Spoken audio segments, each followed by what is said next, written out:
Hi guys, it's Ali, and as some people asked me to make a Sims 3 or Sims 4 Let's Play, I've decided to explore a Sims 4 challenge called Living from the Earth.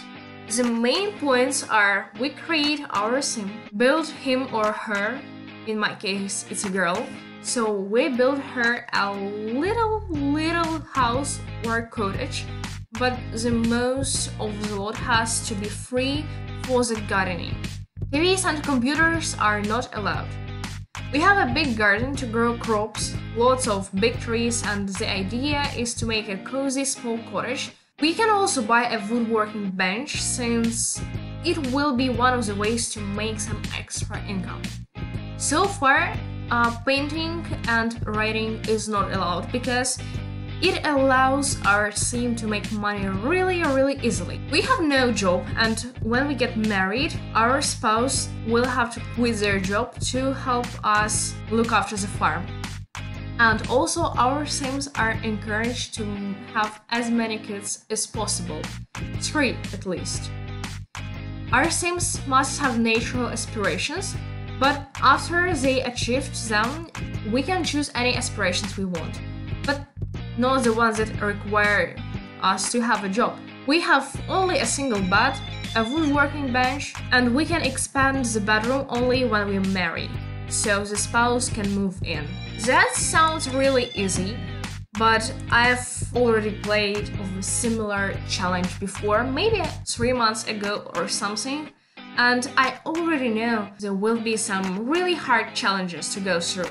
So the first thing we need to do is, of course, buy seeds. Honestly, I think that pots are a waste of space and money, but seeing as it's the only option to purchase seeds, well, I guess we'll have to bear with it. I bought some mushrooms, sage and spinach, and I'm gonna plant mushrooms just near my house because I tend to plant a lot of them because they are really cheap, and if I buy a special pot for a single mushroom, I will be broke very soon.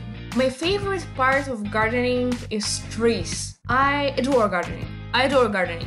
Even in real life, I'm a huge fan and I can spend hours just researching how to best water my plants, tend to them, other stuff, but they die anyways. Alright, so now that our dear darling Anna is hungry, a bit peckish, honestly, but we are going to cook her an autumn salad. Because seeing as she can't cook to save her life, she'll likely just burn the stove and we'll just spend a lot of money trying to repair it. And when she cuts and prepares her salad, she can't burn anything, hopefully. And then, when her cooking skill is a bit higher, we can slowly and carefully introduce her to the stove. Oh look, something is already growing up here. Another day, another chance, and we of course get a lovely visit from our lovely nosy neighbors. They bring presents, a fruitcake, which is hopefully not that awful.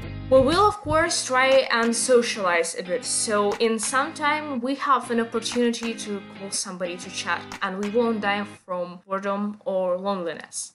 And I've only just remembered that we actually have a working bench and Hannah has something to do while her plants grow big and healthy and green. As expected, the first time is always the worst.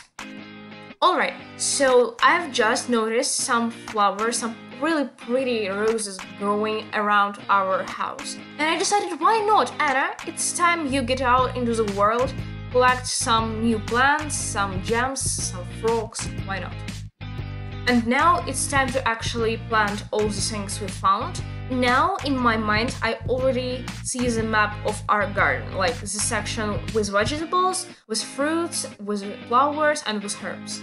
Alright, so I might have gone barmy along with Anna, because I've just invited a vampire in my own house. I know he's a nasty one, I mean, I wasn't born yesterday, but I think at least he won't bite me that hard, so I'll turn, because that will kind of spoil the challenge. On the second day, we finally get some laundry to do, and that's a really good point I wanted to add to the challenge, because it makes it more realistic and gives Anna even more chores to do. Hey, you a piece of vampire, do let me pass, you kind sir. They're going to be enemies, I swear. Oh. Now our residential Mr. Vampire is dead from the sunburn. That's what you get for being rude and disrespectful to the host. Alright, weird. The death is flirty. It may or may not be true, or maybe it's the mushrooms Hannah ate yesterday. Episode 1, Introducing the Vampire Cemetery.